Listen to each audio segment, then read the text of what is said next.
Hello everyone, আশা করি সবাই ভালো আছেন। আজকে আমরা জানব কাজী নজরুল ইসলামের লেখা যা কিছু প্রথম তা নিয়ে।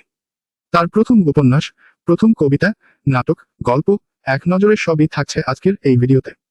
তাই পুরো ভিডিওটি মনোযোগ দিয়ে দেখুন। আমরা যখন সাহিত্য পড়ি তখন একটি সাধারণ সমস্যা হয়, কে কোন লেখা আগে লিখেছে, কি তার প্রথম গল্প আর কোনটি ছিল প্রকাশিত প্রথম গল্প, এই নিয়ে একটু গুলিয়ে ফেলি। কিন্তু যদি আমরা কাজী নজরুল ইসলামের এই প্রথম গুলো একসাথে সুন্দরভাবে সাজিয়ে নেই, তাহলে মনে রাখতে খুব সহজ হয়। চলুন শুরু করি। কাজী নজরুল ইসলামের প্রথম উপন্যাস বাঁধনহারা। কাজী নজরুল ইসলামের প্রথম উপন্যাস বাঁধনহারা 1927 সালে প্রকাশিত হয়। এটি একটি প্রেম ও সমাজ সচেতনতামূলক উপন্যাস। প্রথম কবিতা মুক্তি। নজরুলের লেখা প্রথম কবিতা মুক্তি, যা 1919 সালে প্রকাশিত হয়। প্রথম কাব্যগ্রন্থ অগ্নিবীণা। নজরুলের প্রথম কাব্যগ্রন্থ অগ্নিবীণা প্রকাশিত হয় 1922 সালে। এই গ্রন্থেই আছে তার বিখ্যাত কবিতা বিদ্রোহী। প্রথম নাটক ঝিলিমিলি। নজরুলের লেখা প্রথম নাটক ঝিলিমিলি, যা একটি গীতিনাট্য। কাজী নজরুল ইসলামের প্রথম গল্প হেনা। তার লেখা প্রথম গল্প হেনা।